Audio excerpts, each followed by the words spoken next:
Alhamdulillah, wala hawla wala quwwata illa billah. Salatu wassalamu ala rasulillah wa ala alihi wa sahbihi wa mawala. Rabbi shrah li sadri wa yassir li amri wahlul 'uqdatam min lisani yafqahu qawli. Amma ba'du.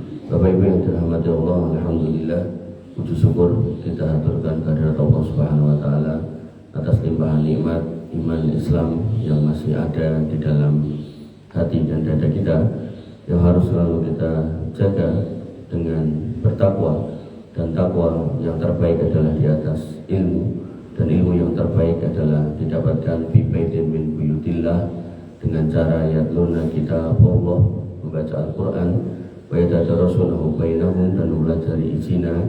Maka ketika itu dilakukan, illa nazalat alaihimus sakinah, maka orang-orang yang mau bermajelis ilmu itu akan diberikan ketenangan, wa ghasiyatuhumur rahmah, dan diberikan rahmat, hidayah, kemudahan hidup, dijauhkan dari masalah, wa hafathumul malaikah, dan dijaga oleh para malaikat, wa dzakarallahu fi man indah, dan disebut nama-nama panjenengan di sisi para malaikat yang ada di sekitarnya. Bapak Ibu yang dirahmati oleh Allah Subhanahu wa taala, selain itu orang-orang yang duduk di majelis ilmu disebutkan dalam sebuah riwayat seperti orang yang menduduki bimanzilatil mujahid fisabilillah, yaitu menduduki kedudukan orang-orang yang berjihad di jalan Allah. Sehingga nanti dalam riwayat yang lain dikatakan, man salaka tariqan yaltamisu lahu fi ilman sahalallahu lahu tariqan ilal jannah. Orang-orang yang mau bermajelis ilmu dan melazimi majelis ilmu, maka Allah akan mudahkan jalan menuju surga. Ibaratnya dengan bermajelis ilmu terus mungkin capek, akhirnya senderan, akhirnya tertidur, begitu selesai dibangunkan kok malah buatan bangun alias meninggal, masuk surga. Dari jihad yang paling mudah dan menyenangkan itu duduk di majelis ilmu. Bapak Ibu yang dirahmati oleh Allah Subhanahu wa taala, terkait dengan temanya yaitu tentang bulan Muharram, Allah Subhanahu wa taala berfirman pada Quran surat At-Taubah ayat 36, inna iddatas syuhuri indallahi isna asyara sahran fi kitabillah yawma khalaqas samawati wal arda minha arba'atul hurum. Sesungguhnya bilangan bulan di sisi Allah itu 12 dalam ketetapan Allah di waktu Allah ciptakan langit dan bumi. Berarti yang menetapkan 12 bulan itu Allah, dan diciptakan setelah menciptakan langit dan bumi. Di situ kita belum ada. Berarti Allah membuat ketetapan 12 bulan dulu, setelah itu baru kita ada. Bapak Ibu yang dirahmati oleh Allah Subhanahu wa taala, di antaranya ada 4 bulan haram. Nah, 4 bulan haram di sini disebutkan oleh Nabi sallallahu alaihi wasallam, salah satu mutawaliyat, 3-nya berurutan, Dzulqa'dah, Dzulhijjah, 11, 12. Wal Muharram yang pertama, bulan pertama. Wa Rajab Mudhar alladzi baina Jumati wa Sa'ban, dan Rajab Mudhar yang terletak di antara Jumati akhir dan Sa'ban, bulan ke-7. Walibidin azani Allah wa iyyakum, dan Muharram itu mendapatkan penamaan khusus dari Nabi SAW. Beliau bersabda, afdhalus siyam ba'da Ramadan sahrullah al-Muharram. Puasa yang paling utama setelah puasa Ramadan adalah puasa di bulan Allah, sahrullah al-Muharram, namanya Muharram. Sehingga Ibnu Rajab Al-Hambali menjelaskan, sesuatu itu kalau disematkan nama Allah berarti itu sesuatu yang baik. Sahrul, bulan. Begitu tambahi kata Allah, sahrullah, bulan Allah, berarti itu bulan yang baik. Sehingga judulnya Muharram, bulan mulia. Nah, itu udah benar. Nah, kemudian yang kedua, ketika baitun, contoh lagi, rumah, jenengan punya rumah, di rumah-rumah jenengan itu baitun, maka begitu ditambahi kata Allah, baitullah, nah itu maknanya sudah bukan rumah jenengan, tapi rumah Allah, masjid. Kalau ditambahi haram lagi, baitullah al-haram, itu maknanya Mekah mereka, Ka'bah mereka. Sehingga masjid di luar Ka'bah nggak boleh dinamai baitullah al-haram. Jadi mungkin saking cintane Nawa terhadap tanah suci terus bikin masjid dinamai baitullah al-haram, nah itu tidak boleh. Kemudian nanti ada asadun, artinya singa, ditambahi Allah, asadullah, singanya Allah. Itu bukan binatang tapi manusia. Sinten yang dapat julukan itu? Hamzah bin Abdul Muthalib. Nanti ada Saifun. Saifun pedang, Saifullah pedangnya Allah. Jadi bukan ngomongnya pedang, ini julukan orang. Sinten? Khalid bin Walid. Makanya semua yang dinisbatkan kepada Allah ini harusnya adalah sesuatu yang baik. Nanti ada juga abdun, hamba. Nah, abdun tok itu ya manusia, bisa laki-laki muslim, bisa non muslim. Tapi begitu udah Abdullah, ya ini harusnya orang Islam yang taat pada Allah. Mas jenengmu sapa? Abdullah. Agamamu apa? Kristen. Wah, ini keliru ini. Yang jenengi keliru gitu. Nah, nanti ada amatun, hamba perempuan. Nah, jadi kalau hamba perempuan itu bukan abdatullah gitu mboten nggih, amatun. Amatun itu hamba perempuan. Amatullah hamba perempuannya Allah. Nah, jadi jangan punya putri, rencananya pengen ngekei jeneng Abdullah, lahirnya wedok, nah diganti mawon Amatullah, jangan tetap dinamakan Abdullah, keliru mungkin. Nggih. Bapak Ibu yang dirahmati oleh Allah Subhanahu wa taala. Imam Hasan Al-Basri menegaskan tentang kemuliaan Muharram, beliau mengatakan innallaha iftataha sanah bi syahril haram. Allah membuka tahun itu dengan bulan haram, wa khatamaha bi syahril haram, dan menutupnya dengan bulan haram. Bulan 1 dan bulan 12 itu bulan haram. Falaisa sahrun fis sanah ba'da syahri Ramadan a'dhamu indallahi minal Muharram. Dan tidak ada bulan yang lebih agung setelah Ramadan, yaitu bulan Muharram. Jadi beliau memilih dari 4 itu yang paling agung itu Muharram. Nah, Bapak Ibu yang dirahmati oleh Allah Subhanahu wa taala, sebenarnya kita itu disuruh latihan untuk menjaga hati itu 5 kali. Di Ramadan, kemudian di Muharram, Dzulqa'dah, Dzulhijjah, kemudian Muharram, kemudian di Rajab. Nah, sehingga kenapa kok 4 ini dinamakan sebagai bulan haram? Ditegaskan oleh Allah Subhanahu wa taala pada Quran surat At-Taubah ayat 5 yang pertama itu dulu, yaitu bahwasanya sebenarnya di bulan-bulan haram ini kita nggak boleh merusak kesuciannya, kemuliaannya dengan peperangan sebenarnya. Tapi misalnya perang sewaya-waya. Nah, Allah berfirman, fa idzan salaqal ashhurul hurum faqtulul musyrikina haitsu wajadtumuhum. Apabila sudah habis bulan-bulan haram, Dzulqa'dah, Dzulhijjah sudah habis, Muharram sudah habis, Rajab sudah lewat, maka perangilah orang-orang musyrik dimanapun kamu jumpai. Ini ayat perang di medan perang. Jadi jangan sampai nanti ada yang membaca ayat ini terus iki seorang bulan Muharram gitu. Pemboko sing non muslim minta perangi gitu. Boten nggih. Nanti ada orang yang melakukan seperti itu. Makanya pentingnya bermajelis ilmu itu tadi dikatakan apa? Yatluna kitab Allah, membaca Quran, semua kita bisa insyaallah. Wa yatadarasunahu bainahum, dan mempelajari di antara mereka, itu berarti bermajelis ilmu. Berarti harus ada yang menyampaikan, dan yang menyampaikan ya harus dengan seleksi, bukan sembarangan. Karena nanti nek sembarangan, nah nanti yang terjadi itu wow, maca ayat langsung diterjemahkan. Nah, padahal ayat Quran itu ada 2, mutasabihat dan muhkamat. Mutasabihat ini ayat yang perlu interpretasi, tapi interpretasinya harus yang benar. Diambil dari mana? Diambil dari Quran dan Sunnah. Ini yang kita sebut ditafsirkan melalui kitab tafsir oleh ulama tafsir. Tapi yang muhkamat ini yang sudah jelas dan jenengan bisa memahami. Contohnya apa? Khomer haram, jenengan baca khomer haram, bisa kurang lebih khomer selesai. Babi haram, jenengan baca itu selesai, paham ini. Wajib sholat selesai. Tapi begitu ayat-ayat seperti ini banyak, dan jenengan harus hati-hati untuk ayat-ayat seperti ini, maka perlu bermajelis ilmu. Nah, sehingga ketika bermajelis ilmu, maka turunlah sakinah, jadi tenang, keluar punya ilmu. Oh iya, ada ilmu tambahan. Berarti ayat itu hanya untuk peperangan. Ngoten. Ya, jadi ayat ini bukan ayat untuk menganiaya orang non muslim. Karena nanti ada jamaah tertentu gitu yang mempelajari ini terus dipraktekkan, Pak. Jihad di Indonesia gitu. Ngapain? Bunuhin orang non muslim, merusak gereja, ada orang-orang kayak gitu. Nah, padahal dalam pelajaran mereka itu mereka nggak pernah disampaikan satu hadis Nabi SAW yang mengatakan man qatala mu'ahadan lam yarah raihatal jannah.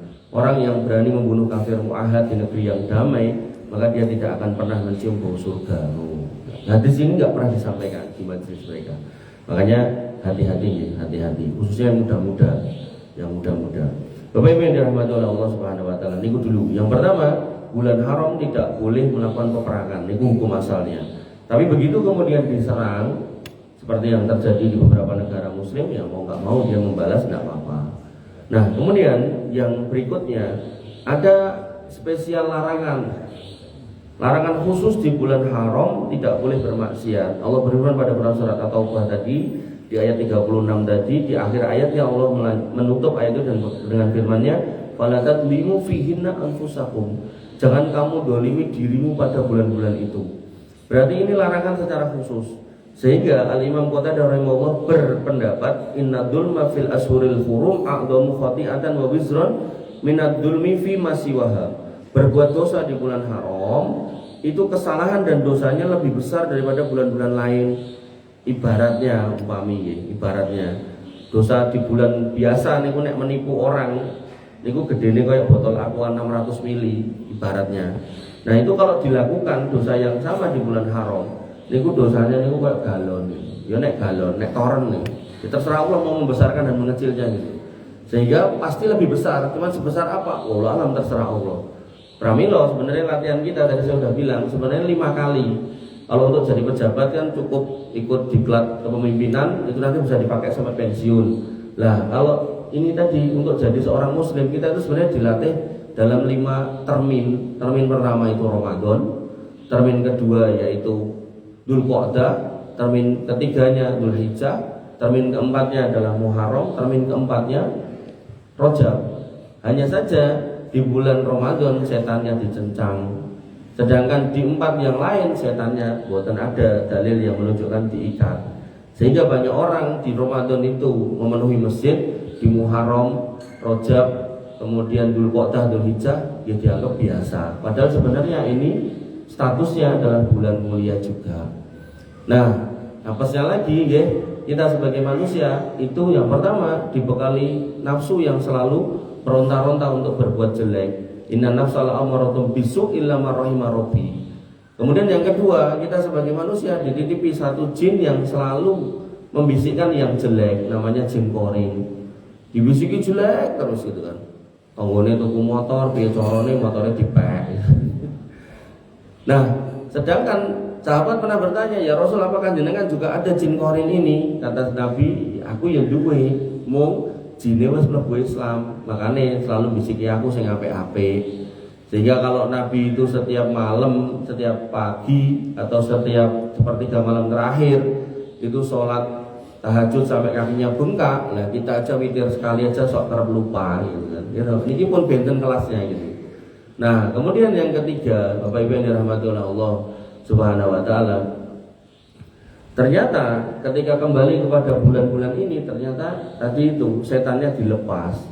Makanya yang terjadi banyak orang yang kemudian tidak memahami kemuliaan bulan ini dan tetap beribadah seperti biasanya atau berbuat dosa seperti biasanya.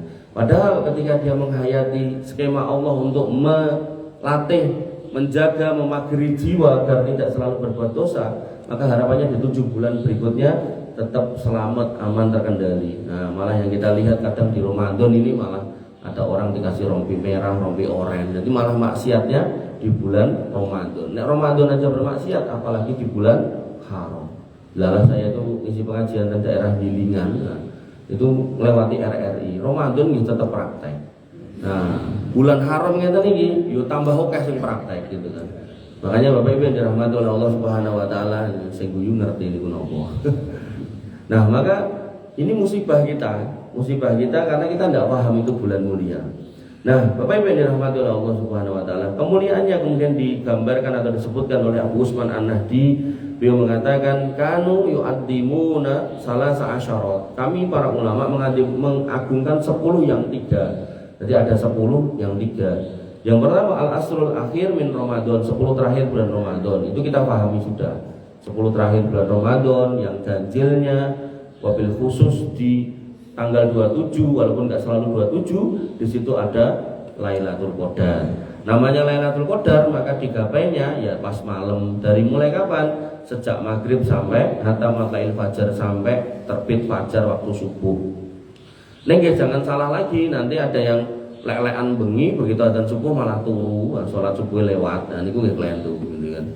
Nah, kemudian yang kedua wal asrul awal min Dzulhijjah, dan 10 pertama bulan Dzulhijjah Itu juga ada hadisnya, Nabi mengatakan nggak ada amal yang lebih baik kecuali amal di 10 pertama bulan Dzulhijjah. Kalaupun ada, yaitu keluarnya seorang laki-laki dari rumahnya membawa nyawa dan hartanya semuanya, dan dia nggak pulang kecuali tinggal nama. Berarti amal ibadah di 10 awal Dzulhijjah niku sae. Nah itu yang terbaik di siang harinya. Dari kapan ya? Dari sejak habis subuh sampai maghrib. Kenapa? Karena di situ ada hari Arafah.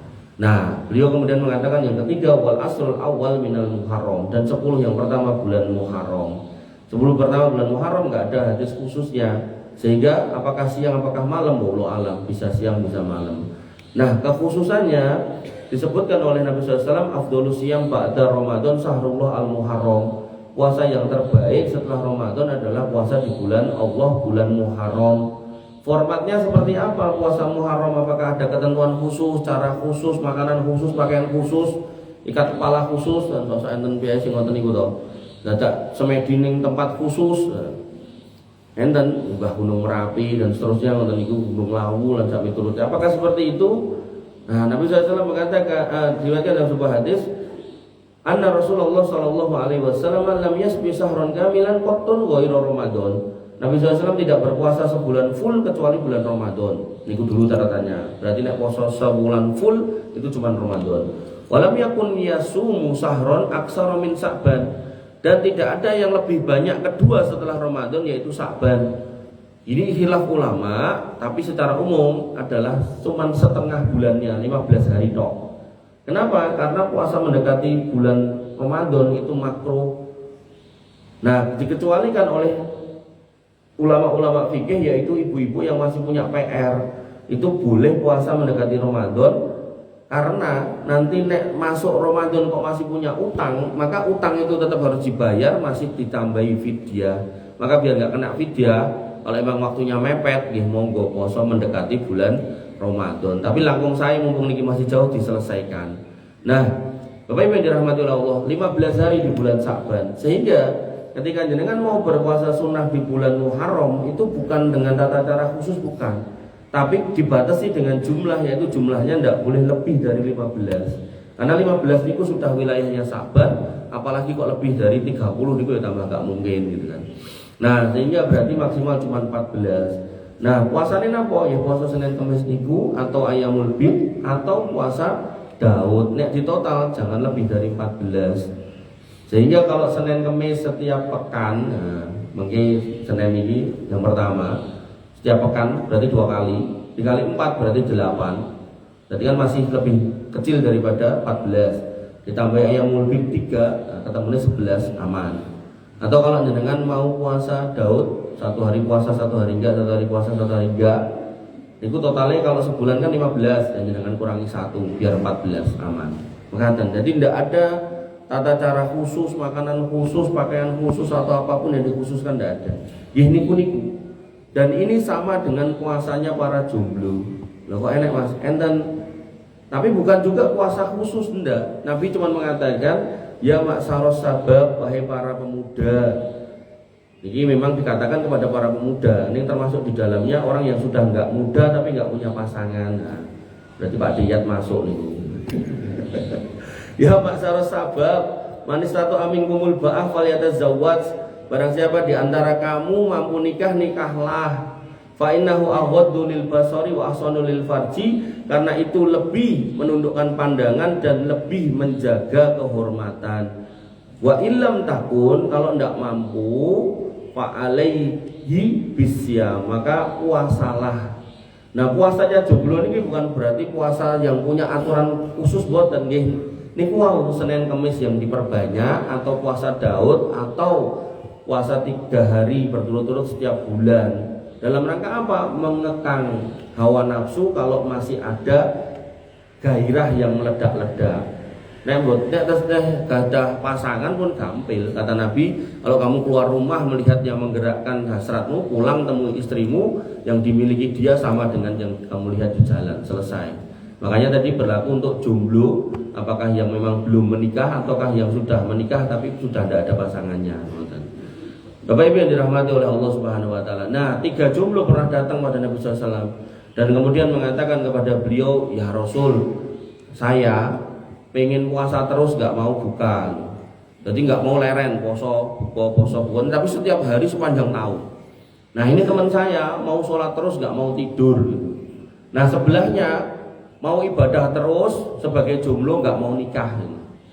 Kata Nabi, Mas tak kandani. Ini kalau Jawa kemauan gitu. Tak kandani Mas. Aku ki nabimu rasulmu. Aku ki yo poso yo buka. Aku ki yo tahajud yo turu. Aku ki yo seneng wong wadon yo nikah gitu. Kemudian ditutup dengan perkataannya, faman raghiba an sunnati falaisa minni. Nek kowe ngarang-ngarang ora kaya ajaranku, kowe dudu boloku. Nah, pramila Bapak Ibu yang dirahmati oleh Allah, nggih puasanya jomblo ngene ku wau. Jadi memperbanyak Senin Kemis, memperbanyak puasa Daud atau 3 hari tiap bulan. Nah, agar dorongan yang jelek tadi loh, yang 3 tadi, didorong jelek oleh jiwanya, didorong jelek oleh korinnya, atau didorong jelek oleh fitnah di luaran. Nah itu semua bisa terkekang dengan puasa. Pramila latihannya Ramadan, Dzulqa'dah, Dzulhijjah, kemudian Muharram dan Rajab sebenarnya. Tapi karena setannya dikekang cuma di Ramadan, nah Ramadan kita giat, sisanya kita lupa. Makanya pentingnya majelis ngeten iki untuk saling mengingatkan. Tawassaw bil haqq wa tawassaw bis sabr. Bapak Ibu yang dirahmati oleh Allah Subhanahu wa taala, dan di bulan Muharramnya ada puasa khususnya, yaitu puasa Asyura tanggal 10. Nabi mempunyai kalimat khusus, yaitu apa? Siyamu yauma Asyura ahtasibu 'ala Allah ayyukaffira sana alladzi qablahu. Puasa di hari Asyura tanggal 10, saya berharap agar Allah dapat mengampuni dosa kita setahun yang lalu.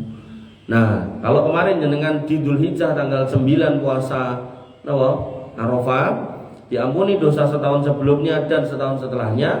Niki mengke jenengan tanggal 10 Muharram. Kalau jenengan menghitung Muharram yang mulai Jumat kemarin, berarti nanti 10 Muharramnya ini ku jatuh di hari napa, Bu, Pak? Ahad, leres Ahad, Minggu. Nah, maka berarti jenengan dapat ampunan lagi setahun yang lalu. Jadi setahun yang lalu diampuni 2 kali, setahun yang akan datang diampuni sekali karena Arafah tadi. Nah, namun sayang 1000 sayang, Imam Nawawi mengatakan ampunannya adalah ampunan untuk dosa-dosa kecil. Nah, dosa-dosa besar tetap tobat. Dosa besar mungkin pernah saya sampaikan di sini niku ada 3. Kedoliman kepada Allah berupa kesirikan, maka wajib tobat, kalau enggak dibawa mati nanti dosanya enggak akan diampuni. Kemudian yang kedua, kedoliman pada diri kita. Ada mungkin yang pernah minum minuman keras dan seterusnya, maka ini dolim pada dirinya, maka ini wajib bertobat, maka Allah pasti ampunkan. Dan yang ketiga, kedoliman pada orang lain, ketika mengambil hak orang lain maka harus dikembalikan. Nah, selain bertobat. Nah, Bapak Ibu yang dirahmati oleh Allah Subhanahu wa taala, dan terkait dengan puasa tanggal 10 ini, ketika Nabi melakukannya, ada sahabat yang mengingatkan, "Ya Rasulullah, innahu yaumun tu'addimuhul yahud wan nasara." Sesungguhnya tanggal 10 Muharram ini juga diagungkan oleh orang-orang Yahudi dan Nasrani. Nah, Nabi Muhammad itu punya tabiat gak mau agama ini sama dengan agama sebelah, harus beda. Penampilannya harus beda, ritualnya harus beda, gak boleh sama. Makanya begitu disampaikan seperti itu, maka Nabi mengatakan, fa idza kanal amul muqbil, kalau tahun depan hidupku, umurku masih panjang, insya Allah atas izin Allah, sumna yaumut tasik, kita mulai dari tanggal 9 puasanya. Ben ora padha kaya agama kae. Nah, ngoten. Sehingga puasanya dari mulai hari Sabtu terus Ahad 2 kali. Falam ya'til amul muqbil, dan ternyata beliau tahun depan umurnya enggak nyampe, hatta tufiya Rasulullah SAW, beliau wafat. Nah, Bapak Ibu yang dirahmati oleh Allah Subhanahu wa taala, kemarin ditanya, "Lah ini Nabi nyuruh tapi belum pernah melakukan. Gimana kita?" Maka dalam Islam yang namanya sunnah itu ada 3. Yang pertama sunnah fi'liyah, Nabi melakukan, kita mencontoh. Kemudian yang kedua sunnah qauliyah, Nabi memerintahkan, kita melakukan walaupun beliau belum melakukan, kan sudah diperintahkan. Nah, yang ketiga sunnah takririyah, Nabi enggak melakukan, enggak memerintahkan, tapi membiarkan, ini boleh.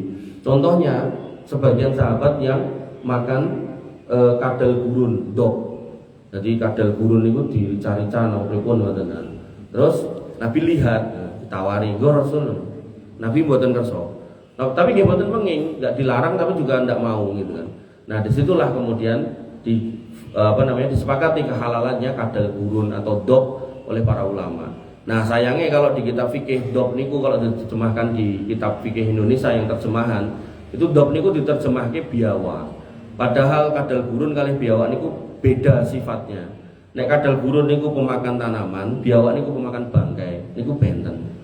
Jadi tidak bisa itu diterjemahkan biawa. Nah nek jenengan mau memakan kadal gurun sedangkan ten mriki mboten enten binatang yang serupa dengan itu niku iguana. Jadi ngoten niku bentuke, gede semonten niku pemakan tanaman, pemakan sayuran. Jadi nek jenengan gadah sederek napa rencang duwe iguana gede, yo dicari cawe gitu. Nah, ngoten. Itu boleh. Tapi nek biawak ndak boleh, nggih, benten nggih. Bapak Ibu yang dirahmati oleh Allah, sebenarnya kalau kita mau belajar lebih dalam lagi dari ilmu biologi atau mikrobiologi atau apalah itu binatang-binatang pemakan bangkai, pemakan daging itu bakterinya berbeda sama pemakan tanaman. Ngoten. Makanya kalau ada orang ngomong nek anjing iki haram ora, lah ning Quran ra enek aku ya rawani ngaramke ngono. Dek ngomong ngono karo ngrikiti anjing misal gitu. Nah, itu dia enggak paham bagaimana syariat ditegakkan. Enggak selalu disebutkan halal haram di dalam Quran. Ketika Nabi mengatakan kullu dzinabin minas sibai fa akluhu haram, semua binatang bertaring itu haram dimakan, ya enggak usah disebut binatangnya. Nek binatangnya kan banyak. Berarti di situ kan ada anjing, ada kucing, namun yang bertaring-bertaring itu loh, ular itu nggak boleh dimakan ini. Kenapa ya tadi itu? Karena kandungan daging atau darahnya atau apapun di dalam tubuhnya itu nanti bakterinya itu berbeda sama binatang-binatang memakan tanaman. Belum lagi nanti mengganggu rantai makanan gitu kan. Coba kalau biawak nggak ada gitu kan. Nah itu di sungai-sungai itu bangkai-bangkai banyak. Makanya Bapak Ibu yang dirahmati oleh Allah Subhanahu Wa Taala itu memuliakan bulan Muharram, menjalankan sunnahnya, mengagungkannya, dan kemudian menghindari kemaksiatan di dalamnya. Nah terakhir, kita harus menghindari dosa besar di bulan Muharram. Apa itu? TBC kalau orang Muhammadiyah nyebutnya, tahayul bid'ah khurafat. Khurafatnya ini loh. Apa itu khurafatnya? Dikatakan kalau Muharram bulan Suro itu bulan sial. Padahal tadi disebut Sahrullah. Kalau disebut Sahrullah berarti bulan baik, bulan mulia. Lah kalau disebut bulan sial gimana? Nggak usah saya jelaskan gimana faktanya. Sebelum suro, ulem banyak, sehari bisa 2 kali 3 kali, gitu. Pas suro hampir nggak ada. Nanti bar suro ada lagi. Nah kenapa kok mereka gitu? Takut nek nikahi putrane ning bulan suro nanti ndak pegatan lah, ndak rame lah, ndak ngono lah, ndak ngene lah, gitu kan? Maka itu namanya khurafat. Nah, kenapa? Tadi Allah menyebut itu sebagai bulan baik. Kok kita malah membaliknya sebagai bulan jelek? Ya wes gini wae Mas, dalile apa? Oke. Nah, belajar paling enak ngoten. Disampaikan judulnya temane dalile niki, enak. Nabi sallallahu bersabda, qala Allah azza wa jalla, niki hadis qudsi. Jadi Allah berfirman itu enggak selalu bentuknya Quran. Nah, dalam hadis juga ada hadis qudsi. Berarti nanti ada kitab niku hadis-hadis qudsi. Berarti niku kumpulan firman Allah dalam hadis. Nah Allah berfirman, yu'dini ibnu Adam, telah menyakiti aku manusia-manusia itu loh. Padahal Allah ciptakan langit dan bumi, setelahnya Allah ciptakan atau tentukan 12 bulan, dan diantaranya Allah pilih bulan haram kan ngoten toh. Pada waktu itu kita belum ada. Nah begitu kita ada, kok kita malah menyakiti Allah? Menyakiti Allah yang menciptakan langit bumi dengan cara apa? Menghina. Nah di sini dikatakan ya subbut dahro, menghina, mencela, mencaci masa. Masa ad-dahro niku nggih waktu. Bisa tanggal, bulan, tahun, hari, peton, pasaran gitu kan. Ya subbut dahro wa annad dahru, padahal masa itu yang membuat aku. Nah, tadi yang membuat 12 bulan itu sinten? Allah. Yang memilih sebagai 4-nya itu bulan haram sinten? Allah. Dan itu terjadi sebelum kita ada. Giliran kita ada malah mengatakan itu jelek. Nah, ibaratnya kula penjahit, jenengan pun pesen, Mas ngegawekno klambi aku bagian ngarep kantongnya nek 13, nggih. Pun kula gaweke 13, kula keke disdo ya sedeng. Terus jenengan ternyata kok nek kantongnya 13 elek ya gaweanmu. Jadi bukan elek idenya dia tapi elek gaweanmu. Kula ya sebagai penjahit ya tersinggung tau gitu. Wong sing gawe sesuai request kok malah dilokke elek. Nah, makanya dalam konteks masa, bulan, tahun, hari, tanggal semua Allah yang membuat. Kok kemudian dihina? Maka Allah mengatakan yu'dini ibnu Adam, kalian menyakiti aku, bukan secara fisik tapi secara verbal. Bi'ai biyadiyal amru, padahal urusan kalian yang nata aku. Uqallibul laila wan nahar, yang membolak-balikkan siang malam itu saya, kami, Allah gitu. Makanya Bapak Ibu yang dirahmati oleh Allah Subhanahu wa taala, ini juga diucapkan oleh orang-orang musyrik dulu. Orang musyrik dulu mengatakan apa? Fa idza ja'atil hasanatu, kalau mereka mendapatkan kebaikan, qalu, mereka mengatakan lana hadih, ini karena kami hebat, pintar dan seterusnya. Wa intusibum sayi'atu yattayyaru, kalau dapat musibah, dompetnya hilang, sendalnya hilang, motornya hilang, sosok bojone hilang gitu kan. Nah dia mengatakan ini karena tanggal ini, bulan ini, bulan ini. Makanya kalau kita mau data, mau fakta nyata, bukan sekedar gosip atau isu. Banyak orang tidak menikah dan menikahkan di bulan Suro, berarti nikahnya di luar Suro. Tapi faktanya perceraian di tiap kabupaten tiap tahun itu ratusan. Nah di total itu sak Suro Raya setahun itu ribuan. Padahal rata-rata nikah ya tidak di bulan Suro. Pertanyaannya, apakah bulannya yang salah? Mboten, tranai mang rajodo gitu kan. Makanya saya sama istri saya itu nikah di bulan Suro. Umpama, naudzubillah ya, umpama kok akhirnya saya pisah, yuk jangan dikaitkan dengan suronya. Berarti memang saya itu tidak jodoh sama beliau gitu. Ya tentu saya nggak berharap gitu kan. Makanya Bapak Ibu yang dirahmati oleh Allah, ketika jenengan mendengar rencang jenengan pegatan atau apa gitu, atau tidak lagi bersama, nggak usah ditanya, kamu biar nikahmu suro pora gitu, nggak usah. Gak ada kaitannya itu gitu kan. Makanya rumusnya dalam Islam ya, semua hari, bulan, tanggal, tahun itu baik. Di antara yang baik ada yang terbaik, betul. Seminggu Senin, Selasa, Rabu, Kamis, Jumat, Sabtu, Ahad, semua baik. Di antara semua ini Jumat terbaik, iya. Senin, Kamis juga baik, betul. Bukan berarti terus sisanya jelek, boten. Baik dan terbaik. Semua bulan baik, di antara semua bulan yang terbaik Ramadan, iya. Kemudian di bawahnya adalah bulan Muharram, dan di antara Muharram yang 4 tadi Hasan Al-Basri berpendapat Muharram yang terbaik. Oke. Tapi bukan berarti sisanya jelek. Nah, ini nanti sama kayak putro, anak kita nih dulu. Nabi mengatakan apa? Kullu mauludin yuladu 'alal fitrah. Semua anak itu terlahir baik di atas fitrah. Fa abawahu yuhawidanihi aw yunasiranihi aw yumajisanihi.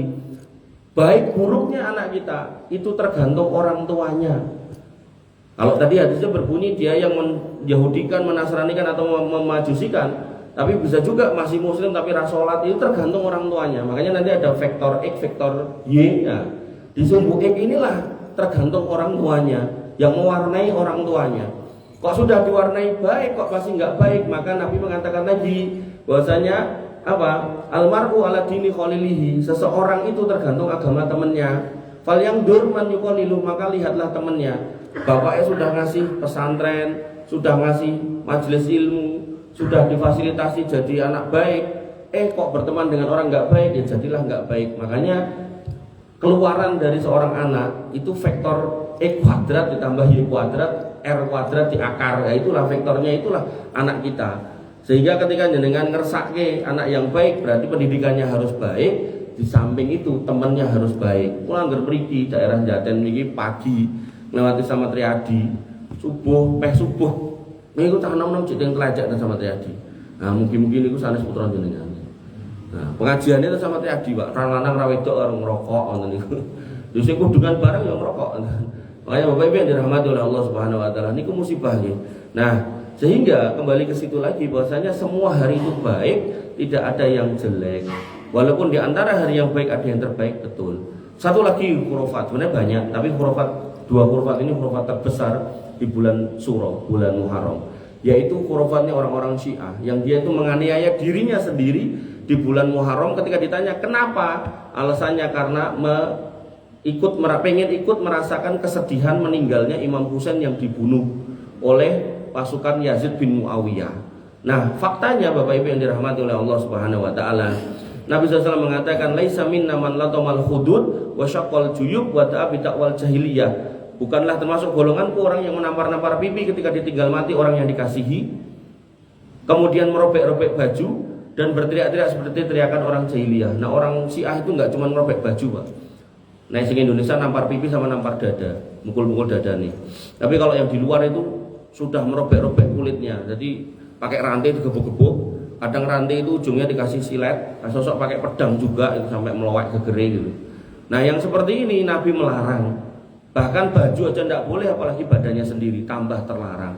Nah, faktanya lagi, kita ngomongkan faktanya lagi, Imam Husain punya bapak namanya Ali bin Abi Thalib. Singkat cerita, ceritanya panjang, beliau juga meninggal dibunuh oleh orang Khawarij namanya Abdurrahman ibnu Muljam. Walaupun jenenge Abdurrahman, tapi karena nggak ngaji malah membunuh orang yang paling dicintai Nabi SAW. Nah, begitu sudah meninggal, dipenggal, kepalanya dibawa kepada wanita Khawarij yang dilamarnya, karena wanita itu mempersyaratkan maharnya adalah kepala Khalifah Ali.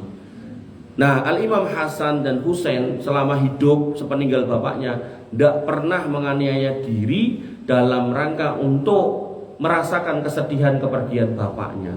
Sehingga apa yang dilakukan oleh mereka dari kalangan orang Syiah itu tidak punya dasar sama sekali, bahkan bertentangan dengan fakta dalam Islam. Oleh karena itu maka Bapak Ibu yang dirahmati oleh Allah Subhanahu wa taala, turunan dari perayaan orang Syiah itu nanti macam-macam. Kalau di Indonesia masih ada sebagian yang mukul-mukul itu, nanti ada juga yang membuat ritual namanya hari raya anak yatim, terus dibikinlah bubur merah, bubur putih. Nah, waktu itu sebenarnya asal muasalnya dari situ. Mungkin di daerah tertentu nanti ngarak tabui, ngarak semacam patung-patung tertentu dan seterusnya. Yang intinya Bapak Ibu yang dirahmati oleh Allah Subhanahu wa taala, Nabi mengingatkan fa inna asdaqal hadisi kitabullah, sesungguhnya perkataan yang paling benar itu Al-Qur'an, wa khairul huda huda Muhammadin sallallahu alaihi wasallam, dan sebaik-baik petunjuk adalah petunjuk Muhammad SAW. Wa syarrul umuri muhdatsatuha, dan sejelek-jelek perkara adalah yang diada-adakan. Wa inna kulla muhdatsatin bid'ah, dan setiap perkara yang diada-adakan itu namanya modifikasi dalam agama itu jelek. Wa inna kulla bid'atin dulalah, dan setiap proses ritual agama yang dimodifikasi itu adalah sebuah kekeliruan. Wa inna dolalatin finnar, dan setiap kekeliruan hasil modifikasi agama yang tidak punya rujukan dalam syariat, maka itu berpotensi membawa pelakunya ke dalam neraka, bukan kebaikan. Bapak Ibu yang dirahmati oleh Allah Subhanahu wa taala, kesimpulannya bulan Muharram bulan suci, bukan bulan mulia, bukan bulan sial, maaf, bulan mulia bukan bulan sial. Maka di situ kita diminta untuk mengetahui bagaimana berproses di dalamnya, yaitu melakukan amal soleh, menjalankan sunnah-sunnah Nabi, banyak berdoa dan seterusnya. Maka kita tinggalkan dosa yang paling besar di bulan-bulan itu, yaitu memiliki keyakinan yang keliru, sebagaimana yang saya contohkan tadi, yaitu bulan sial, dan kemudian kalau menikah bisa membuat cerai dan seterusnya, maka kita tinggalkan dan kita bertobat kalau pernah melakukan itu. Dan termasuk salah satu pertobatannya adalah kita singkirkan keyakinan itu dari diri kita dan keluarga kita. Dan kalau masih punya putra yang belum menikah, ini saya mendorong panjenengan untuk menikahkan di bulan Suro, kalau memang lamarannya dekat-dekat Suro. Jadi jangan diinggati Suro nih, dinikahkan di bulan Suro. Naibnya buatan ngantri. Kalau kemarin ada yang bilang terus gedung ini ku diskon 50% gitu kan. Mungkin nek ngundang-undang mungkin oke sing ra teko juga gitu. Jadi nyuguhi mboten kathah gitu kan. Mungkin nek butuh mubalek sing kendel yang mengundang kula malah ra kamplopi. Wis komplit enak pun. Dan itu membantah subhat. Dan itu dilakukan Nabi loh. Jadi orang Arab dulu itu punya keyakinan yang sama kayak gini tapi bulan Syawal. Jadi nek nikah ke bulan Syawal mungkin ngene akhirnya gak ada yang berani. Tapi apa yang terjadi? Ketika Nabi datang membawa dakwah tauhid, dakwah akidah yang lurus, beliau menikahi Bunda Aisyah di bulan Syawal. Dari Bunda Aisyah mengatakan tazawwajani Rasulullah SAW fi Syawal. Aku dinikahi Nabi di bulan Syawal. Wa Nabi fi Syawal. Dan kami mulai berumah tangga bareng di bulan Syawal. Fa ayyun nisa'i Rasulullah SAW, maka mana di antara istri beliau yang dinikahi di bulan Syawal kalau enggak aku? Beliau bangga.